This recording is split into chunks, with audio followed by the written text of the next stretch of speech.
Don't mind my hair, YouTube. I look like shit. But today, I'm going to talk about the whole Vic Mignogna situation. Hooray! So let me be clear.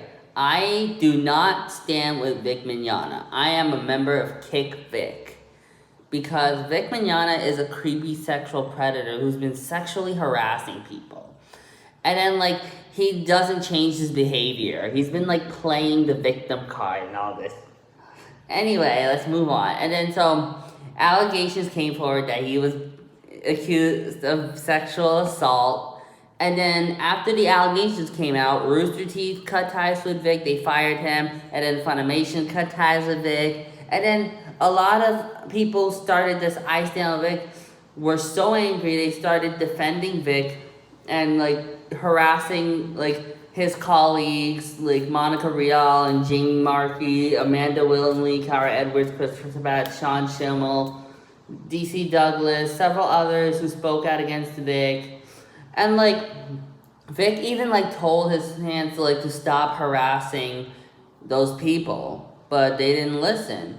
So, after that, he said he was going to get help, but he lied about that, because instead, he ended up suing the Monica Rial, Jamie Markey, Ron Toy, and Funimation for defamation of character, right?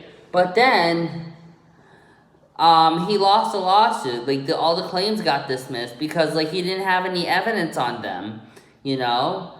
And, also there were incidents where Vic stans would go and harass the voice actors and confront them. There was one where Vic stan harassed Monica and accused her of lying on Vic. There was this guy who went to Anime North and harassed Jamie Markey.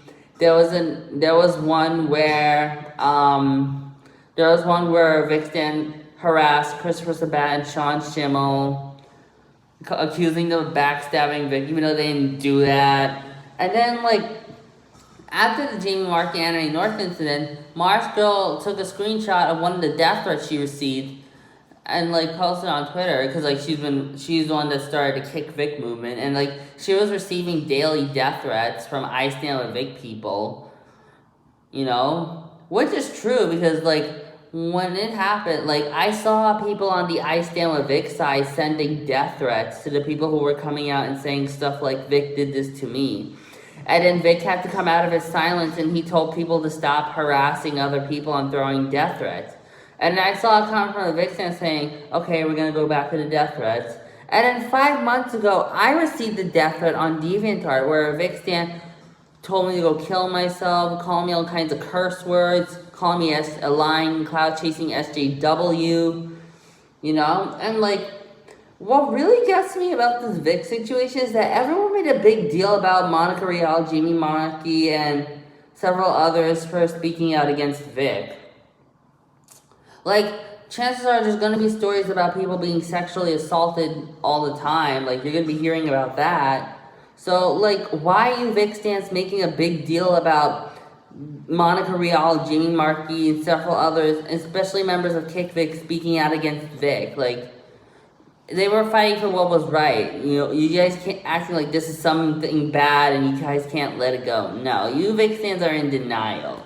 And for you Vic stans that are accusing Kick Vic of harassing and sending death threats, please give me a link to something, because I'm not seeing proof. I'm not going to believe any of you Vic stans, because I'm pretty sure Kick Vic, because let me be clear, sending death threats is an IStandWithVic trait. You hear that? And, Kick Vic does not do that. We did not send death threats to anyone. We didn't condone that behavior. We're only here for the victims and for the survivors, for those that spoke out against Vic.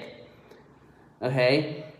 Let me give you an example. Rehtaeh Parsons, she was sexually assaulted, and then, 4 boys took pictures and shared it with the school. She got harassed. She went to the police. Police didn't do anything. She ended up killing herself because of that. Amanda Todd, she was sexually extorted by this online guy. She flashed him, and then he took a picture and he used it to blackmail her. And then he posted on the internet, sent it to all her Facebook friends and her family. Sorry, my nose is itching. And then people bullied her, and then it followed her until she killed herself. Right? So, And then people saying that Vic's the victim, he's touchy-feely because he's like, no, he's in his mid-50s, you know? And people are saying that he's the victim. No. He's not the victim here because he caused this. Like, what did he expect? He sexually harasses people, he's gonna get fired from his job. You know? I think that Monica and Jamie did the right thing by speaking out, because if they hadn't spoken out, Vic would have continued to sexually harass people. So I think the lesson here is don't put your heroes on a pedestal, because in the end of the day, we're all human. And also, we need to stop victim blaming and victim shaming, please.